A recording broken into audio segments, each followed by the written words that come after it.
muy fuerte, entre otras cosas, van a impulsar la reducción de la indemnización y va a fijar un tope de 10 sueldos, ¿no? Es un tema muy polémico. También promueve cambios en la negociación de salarios y de las vacaciones. Claro, se busca fijar un convenio por empresa, que el convenio por empresa prevalezca por sobre el convenio por actividad. Eso es lo que yo tengo, digamos, Sí. entendido. Sí. Pero y el bueno, aumento salarial por productividad. Y también este tema llama la atención porque hasta ahora la indemnización es un sueldo por año trabajado. Claro, sí. Esto no sé cómo va a ser, pero perjudicaría mucho a los que tienen muchos años de trabajo de una empresa, ¿no? Mira, vamos a hablar con Mario Ackerman, es abogado laboralista, profesor de la UBA, dirige la maestría de Derecho de Trabajo de la Facultad de Derecho. Mario, buen día, ¿cómo está? Marcelo, ¿qué tal? ¿Cómo le va? Buen día. Bien. ¿Qué de su vida? Bien, acá estamos, remando. Sí, ¿Cómo? remando y sufriendo por lo de Racing. No, toque ese tema. Yo no sufro, Mario, no se preocupe. Salgamos de ahí. Tristeza no ten fin. Eso sí, que uno puede estar tristoño. Mario también es de Es Racing. independiente, al parecer. Es de la academia, sí. Es de la academia. Yo soy académico, soy en la UBA, yo soy académico. Claro. Mario, Bueno, cuénteme. ¿Qué pasa con la reforma laboral? Porque los cambios que deja trascender el gobierno son muy fuertes. Por ejemplo, el tope indemnizatorio, ¿no? Que sería solo de 10 sueldos. Sí, mire, estas cosas, estamos poniendo todo al revés de como debe ser. Esto es, cuando uno tiene un problema de salud y va al médico, lo primero que hace el médico es el diagnóstico y después define el tratamiento. Acá no sabemos cuál es el diagnóstico. Tenemos datos ciertos. Tenemos el récord mundial de trabajo en negro. Estamos ahí, estamos compitiendo con Haití y con Marruecos. Eso es un problema. Tenemos desempleo que no es tan grave, porque estamos en un 7 y pico % de desempleo, Europa tiene un promedio del 5. Ahí no hay un problema. Ahora, ¿qué quieren arreglar con esta reforma laboral? ¿El trabajo en negro, el desempleo, o simplemente hacer que algunas empresas ganen más dinero y los trabajadores que les sobren a partir de cierta edad despedirlos baratos? Y parecería que la línea es la segunda. Están hablando de modificar la jornada de trabajo. Hay que modificar la jornada de trabajo, pero hay que bajarla. O sea, la realidad es que las famosas 8 horas de trabajo, 8 de descanso y 8 de ocio, no existen más, porque los trabajadores tienen 1 o 2 horas de viaje, y a veces 3 para ir y volver a la casa. Eso es tiempo confiscado al ocio, confiscado al descanso, confiscado a la familia. Entonces, en los países civilizados se reduce la jornada de trabajo, porque esto al mismo tiempo genera empleo. Hay una frase maravillosa de las centrales sindicales francesas que dice: trabajemos menos para que trabajemos todos y para vivir mejor. Y yo creo que este es el tema a discutir. Ahora, usted me dice, y todos sabemos, lo están discutiendo con el Pacto de Mayo con los gobernadores. Otra vez las cosas al revés. Acá lo que tienen que hacer es como se han hecho las reformas exitosas. Mire, yo trabajé 12 años en Ginebra, en la Organización Internacional de Trabajo, en la Comisión de Expertos. La Comisión de Expertos en la Aplicación del Convenio es un órgano técnico muy importante. Del OIT, así que tengo visto, en la Organización Internacional de Trabajo, tengo visto lo que pasa en el mundo. Las únicas reformas laborales exitosas han sido las que no perjudican a una de las partes y surgen de un convenio, de un pacto entre empresarios y trabajadores. Acá lo que hay que hacer es agarrar a las cúpulas de los grupos empresarios, la Unión Industrial, la Cámara de la Construcción, la Asociación de Bancos, y a la CGT y al CTA, las dos CTA, sentarlas lo digo, digamos, gráficamente, sentarlos alrededor de una mesa, cerrar la puerta para que nadie escuche de qué hablaron, y que se pongan de acuerdo acerca de qué es lo que necesitan para crear empleo y para tener condiciones de trabajo que valgan la pena, que enamoren a los trabajadores, que tengan ganas de ir a trabajar y se comprometan con la empresa. Ahora, Mario, esto no es lo que está pasando. Claro, por lo menos por lo que deja trascender el propio gobierno, porque todos estos datos lo deja trascender. Ahora, si alguien está a tope de indemnización, si alguien hace 20 años está trabajando en una empresa, ¿no? Y sale la ley, supongamos que se aprueba esto, el tope de indemnización. Esa persona que está con 20 años de antigüedad, ¿pierde ese derecho y pasa el nuevo derecho o mantiene el derecho de un sueldo por año? Linda discusión para ir a tribunales, porque esto lo que va a provocar con cada una de las reformas es más litigiosidad y le van a echar la culpa a los abogados, van a decir que es la industria del juicio. También en esto, yo puedo creer que sí, que no, pero le doy como antecedentes. Cuando se modificó el régimen laboral bancario, que tenían estabilidad propia y no los podían despedir, la justicia, la Corte dijo, se aplica a los contratos en trámite, a los contratos vigentes. Pero esto va a tener otra consecuencia, que es la misma consecuencia que está teniendo la reforma laboral del año pasado. El año pasado se hizo una reforma laboral en el medio de la ley de base, que tenía un capítulo sobre blanqueo y un capítulo de modificaciones a la legislación. Sí. El blanqueo fue uno de los grandes fracasos del mundo, uno de los grandes fracasos. Se blanqueó el 0,3% del trabajo negro, 0,3%, 16.700 trabajadores, o sea, nada. ¿Pero por qué? Porque eliminaron las famosas multas de la ley del empleo, entonces los empresarios hoy no tienen interés en blanquear, si no corren ningún riesgo. Mario. Esto es la realidad. Mario, ¿cómo andás? Que le agrego un dato. Sí, ya estoy, pero un minuto, quiero agregar un dato.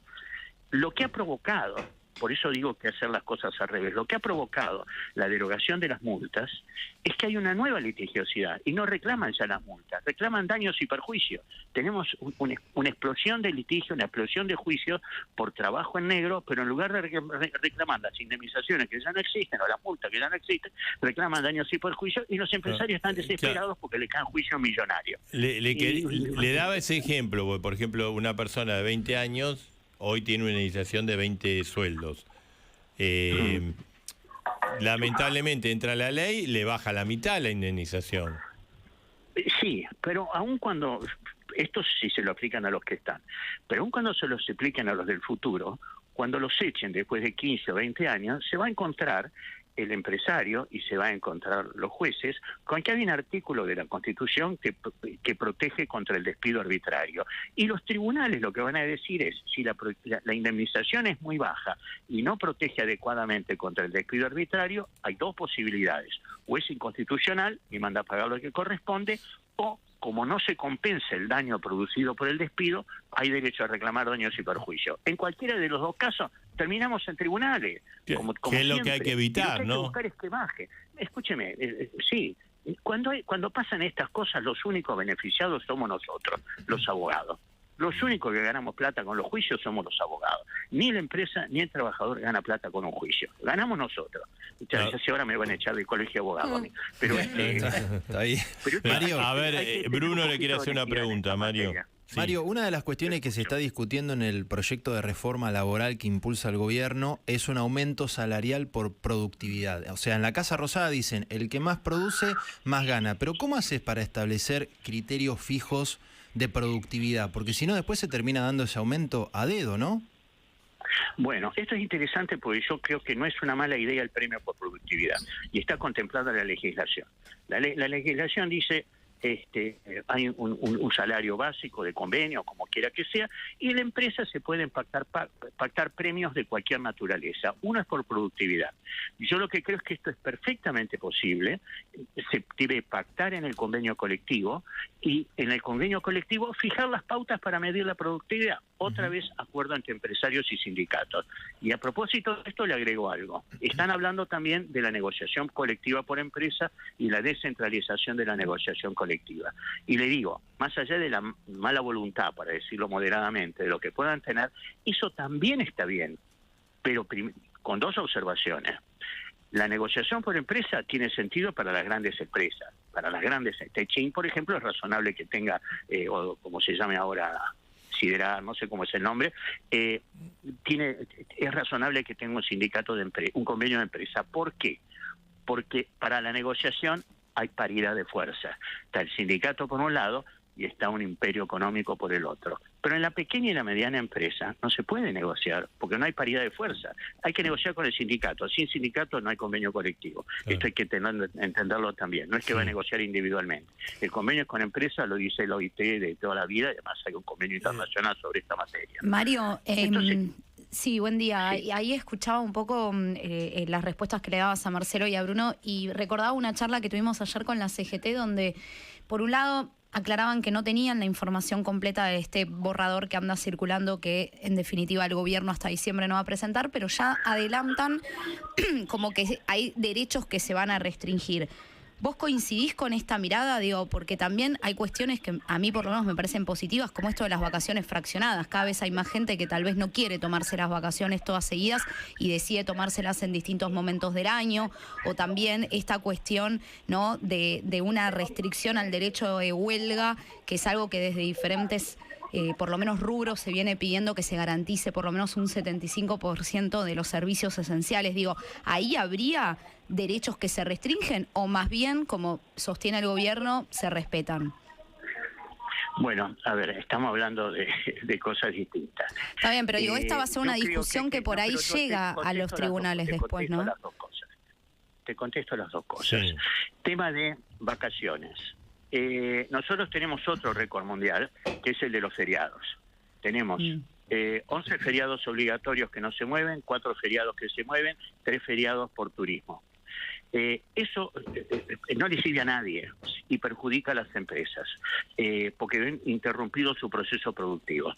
Lo que habría que hacer, esto lo acabo de escribir en un artículo que después si querés te lo paso, que está escrito de una manera coloquial porque se entiende, Sí. lo entiende, no es necesario ser agua para entenderlo. Yo lo que propongo es restringamos los feriados a los que no se pueden mover, porque si se puede mover es porque no es tan importante. Y de hecho nos pasa a todos que a veces aparece un feriado, que aparece un viernes o un lunes, y decimos, ¿y esto de dónde es? ¿Qué pasó? ¿Quién se murió? O sea, ¿qué estamos conmemorando? Entonces, los feriados que se pueden correr, que sean no laborables. Esto es, el empleador decide si se trabaja o no. Los Sí. feriados por turismo desaparecen. Y esto, como compensación, le suma 5 días de vacaciones a los trabajadores. Para el empleador el costo es el mismo, diría hasta baja. Esos 5 días el trabajador se los tiene que tomar todos juntos en algún momento del año entre marzo y noviembre. Esto va a favorecer el turismo y es bueno para todos. El resto, oye, ¿y cómo funciona esto? Hoy el trabajador tiene 14 días de vacaciones, va a tener 19, Sí. de los cuales 5 los tiene que tomar todos juntos en algún momento del año, una semana completa, que son 9 días, o va de sábado al domingo de la semana siguiente. Y los demás hay que tomarlos en la época que corresponde, porque las vacaciones son para irse de vacaciones, no son para que sea la comodidad de alguno. Entonces, esto se puede flexibilizar, pero insisto, al convenio colectivo, no por una disposición Claro. de la ley o negociación individual. Claro. Esto por un lado. El tema de la huelga. Sí. El tema de la huelga. La huelga, nosotros tenemos problemas en ciertos sectores, en ciertos ámbitos. Para esto hay una ley, una vieja ley, no la nueva, la que quiso poner el gobierno, y en todo el mundo, y vuelvo a la experiencia del OIT, en todo el mundo se admite, y lo admite expresamente el OIT, que cuando se afecten los servicios esenciales para la comunidad, se puede restringir y hasta prohibir el ejercicio del derecho de huelga. ¿Por qué? Porque el derecho a la vida, el derecho a la seguridad personal, el derecho a la salud, es mucho más importante que el derecho de huelga. Entonces, hay derechos que prevalecen sobre el derecho de huelga, que es un derecho de un sector de los trabajadores. Esto entonces hay que regularlo. Y vuelvo a lo de antes, la mejor regulación posible es a través de los convenios colectivos. Claro. Mario. Lo que ha intentado el gobierno, perdón que lo interrumpa yo, que le interrumpa su interrupción. Lo que está intentando el gobierno, lo intentó con la ley de base, con el DNU del año 23, y lo intentó también con una reforma por la ventana del trabajo marítimo. Es una restricción absurda llamando servicios esenciales a los que no lo son. Para el OIT, servicio esencial para la comunidad es aquel en el que cuya interrupción puede frenar la vida, la salud o la seguridad de la persona en toda parte de la población. Estos son valores absolutos, son derechos absolutos que nadie puede restringir. Acá está En Diego. lo demás, Sí. conversemos. Perdón, Mario, conversemos. acá está Diego, le quería hacer una pregunta. Te hago, sí. Mario, la pregunta del millón, ¿no? Si te llamaran del gobierno para asesorarlos y te preguntaran ¿cómo hago para que el empresario o emprendedor que tiene empleados en negro los blanquee? Digo, si hay casos a nivel internacional, ¿cómo los aconsejarías vos? ¿O es una mera especulación de aquel emprendedor que simplemente quiere evitar el pago de impuestos, ¿no?, y aportes? Bueno, primero, si me llevaran a llamar del gobierno, cosa que no hay ninguna posibilidad que exista, porque han pasado varios gobiernos y solo me llamó alguna vez. Bueno, seguro alguno te está escuchando. Bueno, entonces lo primero que haría es pasarle mis honorarios. Bien, bien. Hay que empezar por lo primero, muy bien. Está bien. Definido este tema, yo lo que les diría es, con el tema del trabajo en negro, hay experiencias exitosas, pero una experiencia exitosa es una experiencia argentina de un presidente que se llamaba Carlos Saúl Menem, habrá oído hablar de él. Después tuvo algunos inconvenientes. Menem hizo una reforma laboral en el año 1991, la famosa ley de empleo, que trajo un blanqueo, pero venía acompañado de otra cosa muy importante, que era severísimas multas para aquel que o aprovechó el empleo, el blanqueo, y después tuvo trabajadores en negro, o no adhirió al blanqueo. Claro. ¿Qué es lo que digo yo? Volvamos a recuperar esa experiencia. Blanqueo a costo cero. Demos un nuevo blanqueo a costo cero por 6 meses.